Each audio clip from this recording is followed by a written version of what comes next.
हम पढ़ रहे थे यहाँ पे माइक्रोस्कोपिकल एग्जामिनेशन ऑफ यूरिन के बारे में, जिसमें इंट्रोडक्शन फेज हमने जाना कि यूरिनरी ट्रैक में कोई भी डिसऑर्डर होगा, कोई डिजीज़ होगा, तो हम लोग माइक्रोस्कोपिकल यूरिन ऑफ एग्जामिनेशन करके देख सकते हैं। रिक्वायरमेंट हमने समझा था, स्पेसिमेन हमारा फर्स्ट यूरिन के लिए हमने बोला था। फर्स्ट यूरिन का रीज़न था कि भाई कम से कम 6 से 8 घंटे जब तक हमारा ब्लैडर में यूरिन रहता है तो मेजर पार्ट अगर कोई इशू आ रहा होगा तो हम आराम से उस यूरिन में देख पाएंगे, वो हमें उसमें ईज़िली एक्सेसिबल होगा। रिक्वायरमेंट की बात करें तो ग्लास स्लाइड हो गया, कवर स्लिप हो गई, पास्चर पिपेट हो गया, सेंट्रीफ्यूज हो गया, माइक्रोस्कोप हो गया, ये सारी बेसिक रिक्वायरमेंट है यूरिन एग्जामिनेशन अगर आपको माइक्रोस्कोप में करना है तो। प्रोसीजर की बात करें तो सबसे पहले यूरिन कंटेनर में यूरिन लेना है, उसको अच्छी से मिक्स करना है, फिर उसको एक टेस्ट ट्यूब में ट्रांसफ़र करना है। ट्रांसफ़र करने के बाद सेंट्रीफ्यूज़ करेंगे। सेंट्रीफ्यूज़ करने के बाद वो यूरिन जो है 2 पार्ट में डिवाइड हो जाता है। पहला जो है आपका सुपरनेटेड पार्ट होता है, उसके दूसरा पार्ट जो है वो डिपॉजिट होता है। जो सुपरनेटेड पार्ट है उसको हम रिमूव कर लेंगे, डिपॉजिट पार्ट को फिर मिक्स करके ग्लास स्लाइड पे रखेंगे। ग्लास स्लाइड पे रखने के बाद उसको कवर स्लिप से कवर करेंगे और फिर उसको माइक्रोस्कोप में आइडेंटिफिकेशन के लिए 40x पे या 10x पे फोकस करके फिर 40x पे उसे देखेंगे। ऑब्जर्वेशन में बहुत सारी चीज़ें देखने को मिलती है, लिस्ट ऑफ चीज़ें हैं। सबसे पहले हम फोकस करेंगे कास्ट के ऊपर कि क्या क्या कास्ट है जो हमें देखने को मिलता है। सबसे पहले है हमारा हाईलाइन कास्ट, जो कि हमारा हाई पावर में दिखाई देता है। ये एक कलरलेस ट्यूब शेप्ड स्ट्रक्चर है, ठीक है, जो कि किसका होता है, प्रोटीन का बना हुआ होता है और अनमोल्डेन प्रोटीन बेसिकली कह सकते हो। अगर बात करें नॉर्मल कॉज क्या है तो डिहाइड्रेशन की वजह से ये देखने को मिलता है। लो यूरिन वॉल्यूम होगा तो क्या होगा, ये देखने को मिलेगा। अच्छा, अब ये हाईलाइन कास्ट जो है ये बेसिकली पैथोलॉजिकल कॉजेज़, क्या क्या पैथोलॉजिकल कॉजेज़ है, कब कब देखने को मिलता है, तो क्रॉनिक किडनी डिजीज़ अगर किसी को होगी तो यहाँ ये देखने को मिलेगा। क्रॉनिक किडनी डिजीज़ में हाईलाइन कास्ट दिखना बहुत ज़्यादा कॉमन है, बहुत ही इंक्रीज वॉल्यूम में दिखते हैं। किडनी इन्फेक्शन अगर किसी को होगा, ठीक है, तो भी देखने को यहाँ पे मिलेगा। इन्फ्लामेटरी कंडीशन होगी। इन्फ्लामेटरी कंडीशन अब क्या हो सकती है भाई, किडनी में स्वेलिंग हो रही हो, आपके ब्लैडर में स्वेलिंग हो रही हो, ये। और अदर कंडीशन में आता है डैमेज ऑफ किडनी या डायबिटिक। कोई भी अगर डायबिटिक पेशेंट है, नेफ्रॉन जिसकी वजह से डैमेज हो रहे हैं और आपका हार्ट फेलियर हो रहा है, तो वहाँ पे भी देखने को मिलता है कि आपके जो हाईलाइन कास्ट है वो यूरिन में बढ़ जाता है। अगर डायग्राम की बात करें तो यहाँ पे आप नॉर्मल गूगल इमेज में भी आप सर्च कर सकते हो। जो आपका हाईलाइन कास्ट है वो किस तरीके का दिखेगा, एक सिलेंड्रल शेप का दिखता है। सिलेंड्रिकल शेप क्या है यहाँ पे, तो एक जैसे बबल्स होते हैं छोटे से, उस तरीके से दिखाई देता है। अगर हम इमेज की बात करें तो यहाँ पे गूगल में ही मैंने खोला हुआ है, आप हाईलाइन कास्ट इन यूरिन जब टाइप करोगे तो उसमें आपको दिख जाएगा 3-4 तरीके के उसके शेप है। सिलेंड्रिकल शेप जैसा दिखता है और लंबा और हल्का सा बबल्स टाइप का दिखाई देता है वो। अब आगे बढ़ते हैं cellular cast in urine. Tube shape structure formed in the kidney tubule and formed in urine with their specific composition indicating unrarely health issue।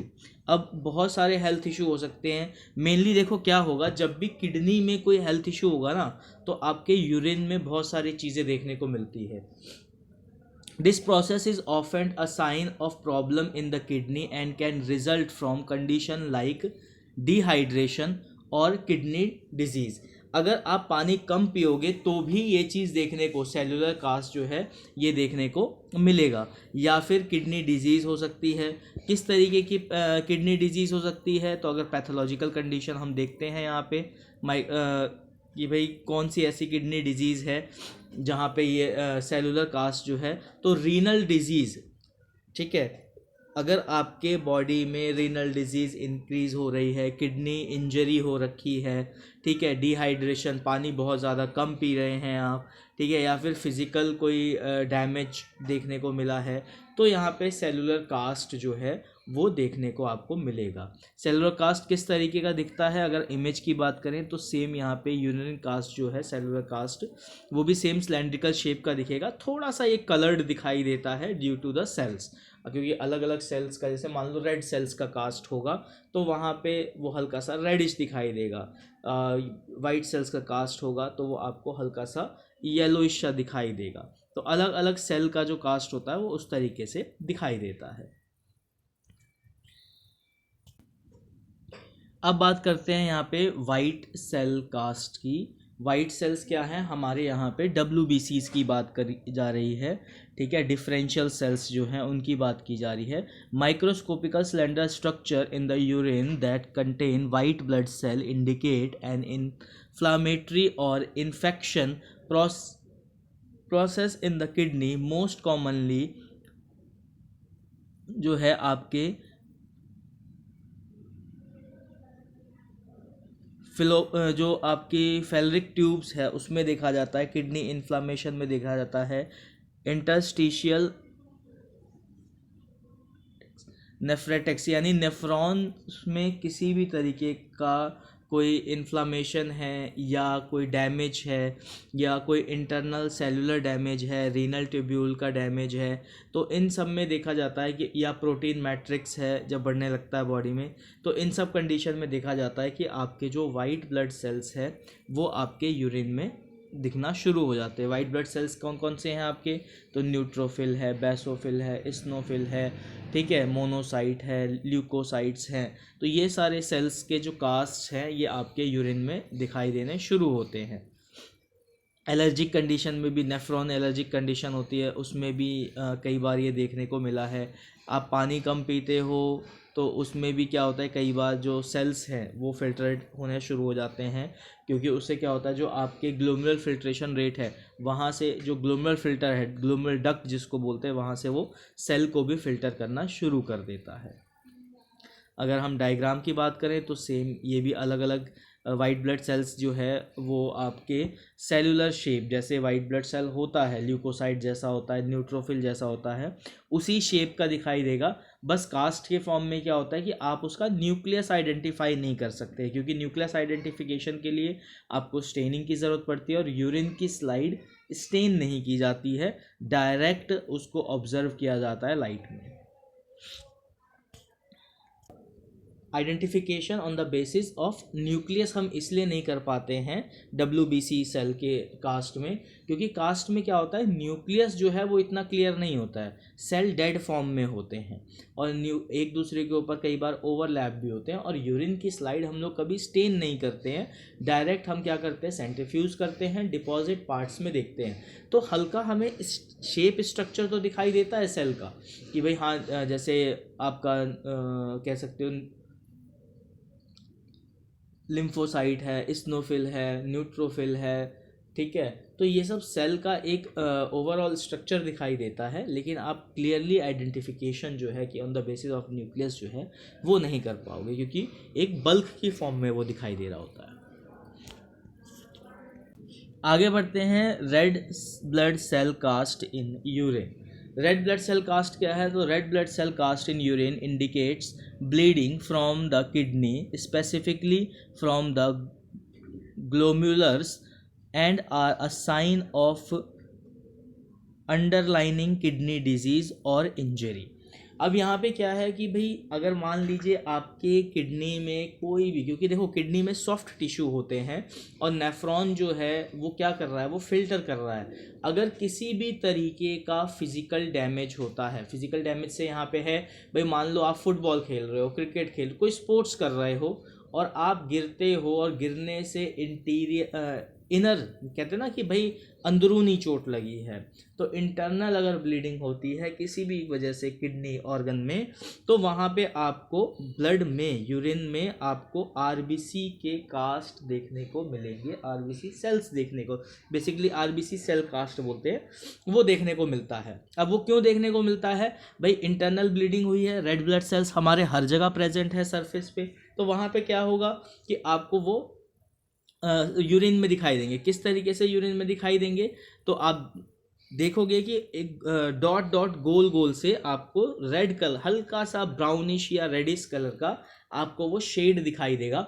उसको पहचानने का एक और तरीका है, यूरिन का जो कलर है, फिजिकल अपीयरेंस जो है वो हल्का सा रेडिश हो जाता है, ठीक है।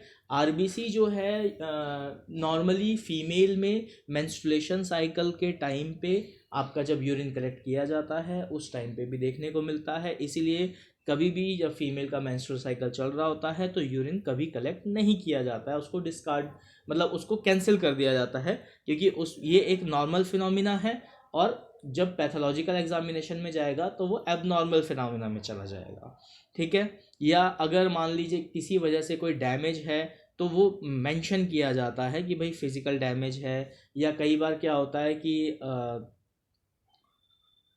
कैथेटर लगाया जा रहा होता है तो उसकी वजह से कोई स्किन डैमेज हो जाता है पैसेज में, तो वहाँ पे भी देखा जाता है कि भाई कई बार यूरिन में ब्लड यानी आरबीसी देखने को मिलेगा।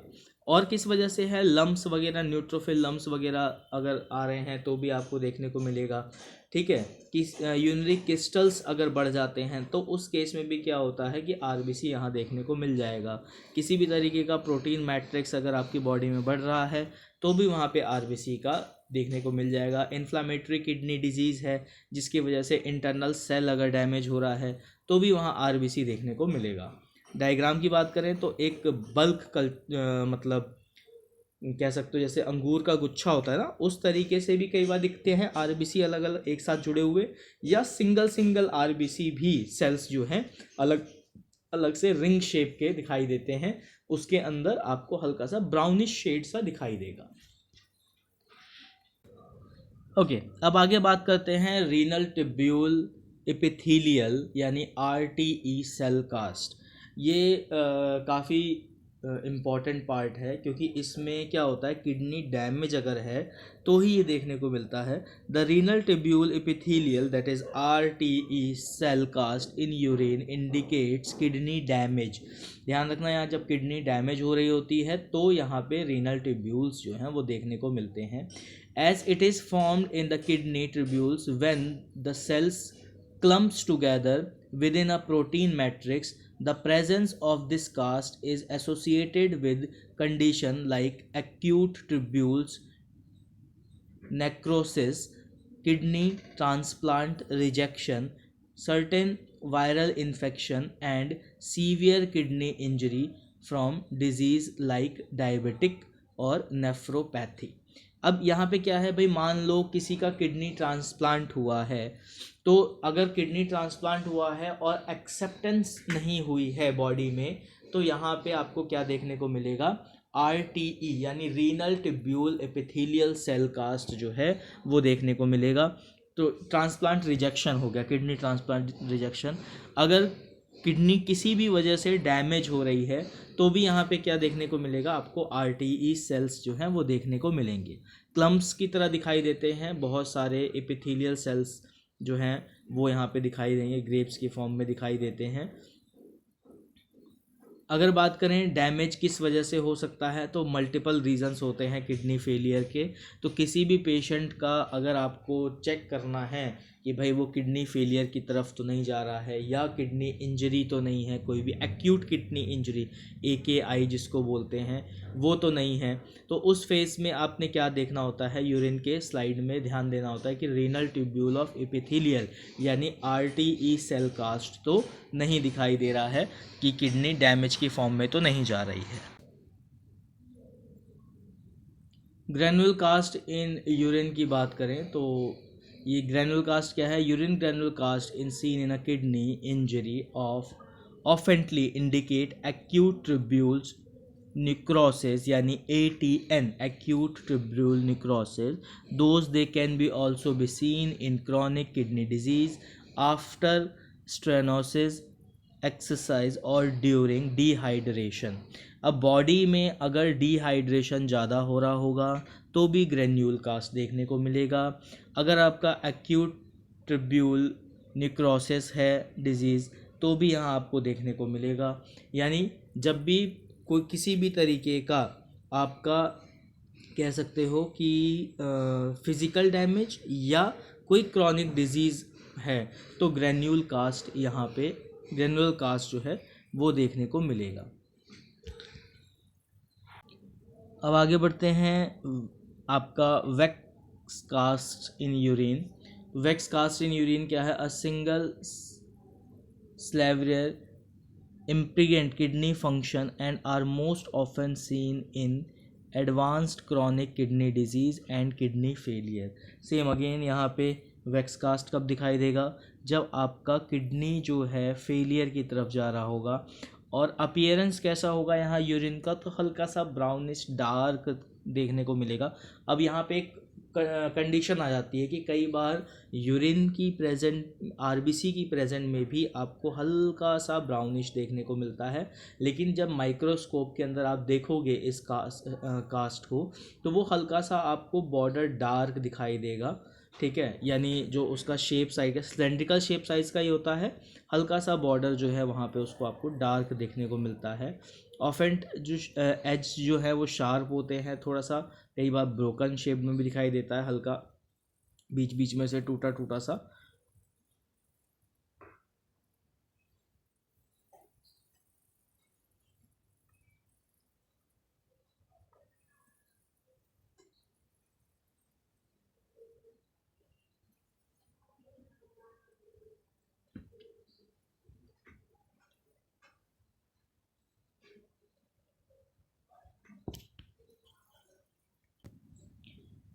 यूरिन में फैटी कास्ट कब देखने को मिलता है?